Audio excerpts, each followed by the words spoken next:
Welcome to a new way. He has put you on a new journey.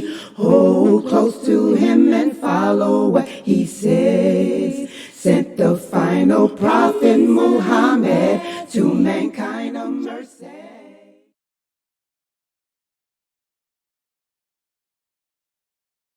So this is our class on enjoining the good and forbidding the evil.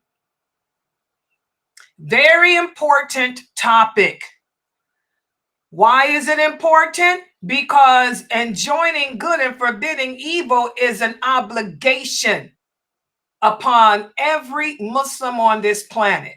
Now, that statement that I just made, a lot of people will say, oh, that statement she made is not true. It's not an obligation. Really? Allah says it is. The Prophet Muhammad sallallahu alaihi wasallam said it too. And this is what I want you guys to understand. Islam is only based on two sources. The book of Allah, which is the Quran, and the Sunnah of the Prophet Muhammad sallallahu alaihi wasallam, which are the hadiths. Scholarly views, the fatwas of the four Imams is not a source. In fact, the opinions of the scholars is not a source. And unfortunately, the Prophet Muhammad sallallahu alaihi wasallam said that in the later years, which is our time, the Muslims will end up imitating the Christians and Jews. They will end up allowing their scholars to issue Islamic verdicts that go against what Allah said, that go against what the Prophet said, sallallahu alaihi wasallam. And that's what's happening today. You know, I tell you that Allah says that enjoining good and forbidding evil is an obligation upon all Muslims, male and female. And then you tell me, no, it's not. The scholars have a different view. I don't care about no different view. The scholars can have 1,000 views. Who are they? They're nobody. Allah makes the laws. Allah makes the rules of this religion. And no one, no man can out-trump Allah. Do you young brothers understand that? No man on this planet, no man created, no jinn created, can issue an Islamic verdict that contradicts what Allah or that Prophet Muhammad said. Y'all understand that? So don't tell me, oh, sister, you're wrong when you say that enjoining good and forbidding evil, you know, is an obligation. That's the scholars got a different view. I don't care about them. I'm right. Because they don't out-trump the prophet. The same with the companions. I tell you guys all the time, Allah also says in the Quran that our understanding of this religion should be the same understanding that those companions said. You ask me a question about something, I'm going to give you the answer from the Quran or from the authentic hadith of the Prophet Muhammad sallallahu alaihi wasallam. And then if you ask me a question about something that that is not detailed, but it has been detailed by the companions, I'm going to give you the original companions' understanding of that issue. I don't care what the scholars say, because they don't out-trump them. The four Imams do not out-trump Ibn Abbas, Ibn Masud, Ibn Umar, Aisha, or any of those originals. Y'all understand that? This is where the Muslims have deviated today. This is why there's so much fighting on the internet. And this is why this ummah is confused about the lawful, confused about the unlawful, because we have gone back to following the four madhabs and following scholarly opinions. We even got Muslims teaching the fiqh of the four madhabs. In my opinion, this is a waste of time. Why are you teaching the fiqh of the four madhabs? Islam ain't based on that. Islam is only based on two sources, the Quran and the authentic hadith of the Prophet. That's it. That's why here at Sunnahfollowers, that's all we teach here. I don't care what the Imams had to say. They don't out-trump those companions, and there is nothing. I repeat, there is no question. I repeat, there is no question that any Muslim living on this planet today can ask that those companions have not already addressed. And I can prove it. Give me a question, and I'll prove it. Everybody understand that? So this is the problem. You know, our understanding about the lawful, the unlawful, how to pray, our obligations, what Allah says, what the Prophet sallallahu alaihi wasallam said and meant should be what those companions had. And unfortunately, most Muslims don't have that understanding. So you have some Muslims going around telling you that enjoining the good and forbidding the evil is not an obligation, when that's a lie. That contradicts what Allah says. That contradicts what the Prophet said, and it contradicts the understanding of the companions. Just like you got some Muslims going around telling you that it is permissible to vote for a non-Muslim to be a ruler over you. And they tell you the scholars, I don't care about no scholar. Allah said it's haram in the Quran. And the Prophet Muhammad was clear, it's haram. The Prophet sallallahu alaihi wasallam said a non-Muslim can never be a ruler over us. So I don't care what your modern day contemporary scholars say, and I don't care what the four Imams had to say about it either. None of them. What was the understanding that the companions had? All of those companions, all of them, all thousands of them had the same view, which is no non-Muslim can ever be a ruler over a Muslim. So we don't vote in Kafir elections for presidents. And it all goes back to that hadith that I've mentioned several times to you. This authentic, beautiful hadith. Whereas the Prophet sallallahu alaihi wasallam, what's the source? Bukhari and Muslim. The Prophet sallallahu alaihi wasallam was sitting with his companions, and he got quiet all of a sudden, and he was just staring out in space.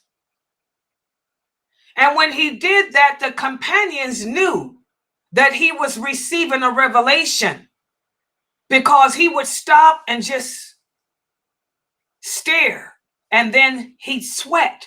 Sweat would start dripping from his face, and he'd shake a little bit. So they knew that Allah was sending a revelation to him from the angel Jibril. So the companions stopped talking, and they just watched and waited, because they knew that after he finished his sweating, what was to follow was going to be important. So after he finished the sweat, he turned and faced his companions. And his voice, he had a loud voice anyway. The Prophet Muhammad's voice was loud anyway. And his voice was kind of raspy. It was hoarse like the Godfathers. And he looked at his companions and he said, "You will be replaced or either you will be followed. And then he paused. One of the companions said, what do you mean? What will be replaced by who? What? Will be followed by who? What? And then another companion entered the courtyard, and he walked to try to take his place with the others. And the prophet pointed at him. He said, you will be replaced by his people. And either they will replace you, or the people will follow them. The people said, they looked, and it was Salman al-Farsi. Salman al-Farsi was Persian. He was Iranian, what you call Iranian today. Iranians are Persians. He said, his people, either you will follow them, or they will replace you completely. The companions never understood what that hadith meant until the time of the four Imams. When the four Imams started arriving, and the four Imams, may Allah bless them, these were righteous, good men. They came after the companions, but the companions' offspring, the third generation of Muslims. As these four Imams came from out of Persia, because it was during the Caliphate of Umar that the Muslims defeated the Persians, and Islam spread throughout the Persian territory. Okay? When those four Imams rose up fighting against the innovation, trying to call the people back to the traditional Islam, because the Muslims had deviated as the companions died off. What happened? Their knowledge died off with them. People began to deviate away from the traditional Islam. So the generation at that time said, this is the meaning of that hadith. The companions are gone. The originals are gone. The originals have died out. The Muslims have begun to deviate away from what the Prophet came with. But mashallah, Allah says he will always send a people that will try to revive and keep the traditional Islam going. That's what those four Imams did. The four Imams were not Arabs. One of them was. The rest were Persians. So they said, this is the meaning of that hadith. Persians, Salman al-Farsi's people. And not just the four Imams. Imam Bukhari, he was Persian. Imam Muslim, Persian. The scholars of hadith, they came out of Persia trying to bring back and reaffirm the traditional Islam. So the people living began to look at that hadith and say, wow, the originals died, but Allah replaced them with these righteous men who are calling to what those companions tried to call us to. And then on the other hand, as more time went by, as those four Imams died off, their students set up mathabs or schools of fiqh based only on the understanding of that Imam that they were following. And that's when the other people said, wow, now this hadith really makes sense. The Prophet said, either you will follow them or they will replace you. What did he mean by replace? A lot of people thought it meant, well, they would replace the death of the companions with those four Imams. But when they saw how the Imams had died off and their students were teaching their fiqh of that madhab, They said this is what that hadith meant. Instead of the people looking at how the understanding of the companions was about different issues. What did Ibn Abbas, for example, say about masturbation? Oh yeah, I'm going to give an example, masturbation. Instead of them looking to see what Ibn Abbas said, what Ibn Umar said, what Aisha said, what Sa'id al-Khudri said, and I'm letting you guys know, the original companions said there's nothing wrong with it. They said there's nothing wrong with masturbation. It's not fornication. It's simply rubbing yourself. You're simply releasing your own water. That was what Aisha said. That's what Ibn Abbas said. Ibn Umar said it's better than fornicating. But the four Imams had different opinions. That's an example. Four Imams got different opinions. Some of them say it's haram. Really? The Prophet didn't mention it as being haram. Allah didn't mention it as being haram. So those are the only people who have the authority to make anything haram is Allah and the Prophet Muhammad. And the Prophet Muhammad didn't speak from himself. He was inspired through Allah. So this is when people started taking the opinion of those four madhabs over those companions. That's when the people living said, that's what that hadith means. They will replace you with these four Imams, with their scholars, their sheikh, just like the Christians did. That's the same thing the Christians did. They replaced their prophet's words and his followers' understanding with the men of their time. Y'all see that hadith? We're living in 2024. The understanding of the companions, I never hear it. I very seldom, I can listen to a lot of khatib. What does that mean? That means a lot of speakers. Oh yeah, I know Arabic. I'm Arabic, but I don't use Arabic. My dawah was in English. Hello, I was designed to teach in English. Seriously, not Arabic. Okay, but I listen to a lot of khatib or speakers, you know, and if you guys ask them questions about the religion, simple things, instead of them giving you the correct answer, and I do say correct, because like I tell y'all, everything, any question that you can come up with has already been answered, just like masturbation.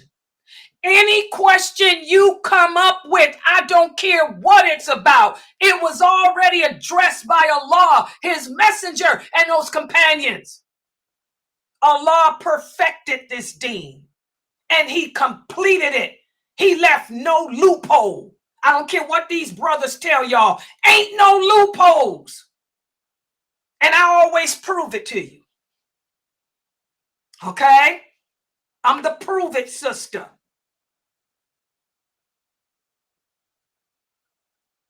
So we're sitting around today. I listen to these brothers. They'll answer your questions, and instead of them giving you the correct answer, they'll say, well, there's a difference of opinion amongst the scholars. That ain't no type of answer you give nobody. And they be giving y'all the most craziest opinions I've ever heard in my life. When I know the hadiths, I know what Ibn Abbas said, what Aisha said, you know, what Ibn Umar said, what Abu Bakr said, what Az-Zubair said, what Sa'id al-Khudri said, Ibn Masud. I'm like, how can they? Nobody can overrule them brothers and the sisters. I know what Salama said about the feet. I heard some brother answering the question about the sandals for a woman. Well, there's different opinions from the scholars. Imam so-and-so said the top of your foot. I'm like, Imam so-and-so can't supersede what the prophet said. He already answered that. Salama answered that. Who are these people? That's where we are today. We're following madhabs. We're back to the madhab movement. The madhab movement is very dominant again. You know, life is a circle. I keep telling y'all, history does nothing but repeat itself. The world goes around and around and around. So now we're back to the four methods. We got people teaching the four methods. Who cares about the four methods? Call them back to the Sunnah. Call the people back to the understanding of those original companions. If you did that, the religion wouldn't be so ugly. The religion wouldn't be so hard for people. We would not have such a high apostasy rate. We would not have such a high hypocrisy rate. If you brothers would stop teaching methods and instead you yourself got to go learn. You yourself need to find someone to sit with and study the hadith from. I studied hadith from people who were scholars of hadith. Find a scholar of the hadiths that you brothers can sit with and learn them hadiths and the meaning from. Teaching about methods, we're all twisted. That's why some women are showing their feet, some are not. Some women wear their hijabs over their bosom like Allah says, some don't.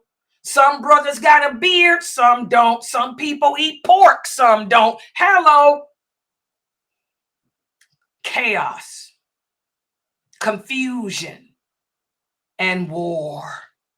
Remember, the Prophet sallallahu alaihi wasallam said to those companions, if you live to see the day when this nation will turn away from what I said,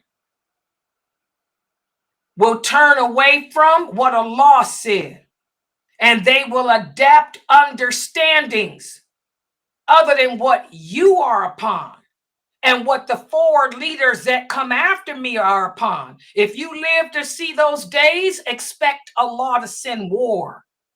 Expect Allah to send earthquakes and all kind of calamities. That's why we have the war going on in the world today. Because you brothers have taught the people methods, and you're teaching them methods. You're only using 2 books. That's why I don't use those books here. When it comes to hadith, what are the 2 books everybody is teaching from? You either teaching the 40 hadiths of Imam Nawawi or you're teaching Riyadh Salihin. Here's 2. I don't teach neither one of those books. I teach Bukhari and Muslim. Okay? Those 2 books are not even sources. Those are the only hadiths that people learn in school. Did y'all know that? A lot of these brothers that go to these Islamic universities and get these degrees in Islam, I keep telling y'all there's no such thing as a degree in Islam. Because hikmah, understanding, is a gift that comes from Allah. And Allah only gives it to the people whom He loves. But these brothers go to school, the only hadiths they learn is Riyadh Salihin and the 40 hadiths of Imam Nawawi. That's it. Nowadays. That's why I tell you, these newfangled brothers, these newfangled so-called scholars, I don't deal with them. So be careful of that, guys. You know, we're back to the 4 methods. Isn't that ridiculous? Islam is not based on what those Imams had to say. It's not based on what any scholars got to say. Scholars come a dime a dozen, and I ain't putting down those Imams. May Allah bless them, because they sacrificed their life to try to uphold the sunnah of the Prophet Muhammad and his original companions. And all 4 of those Imams said, all 4 of them, they said, if we tell you something that you end up finding out later contradicts what the Prophet Muhammad said, or contradicts what any of those original companions said and agreed upon, then forget what I said. So Allah will bless those 4 Imams. It's their students. They're students who end up eulogizing them on a level that they shouldn't be on. And that's what the Prophet meant when Allah sent the revelation, and he said, got quiet and said, you will either be replaced or followed by his people. Hadith is true. Allah always speaks the truth. We don't have to say, Sadaqallahu Adim. That's innovation after reading the Quran. The Prophet didn't teach us to do that. Because those of us who believe in Allah already know Allah always speaks the truth. I don't have to be reminded of that just by reading the Quran. I can look around at me, at the world today, and where the Muslims are, and see Allah speaks the truth.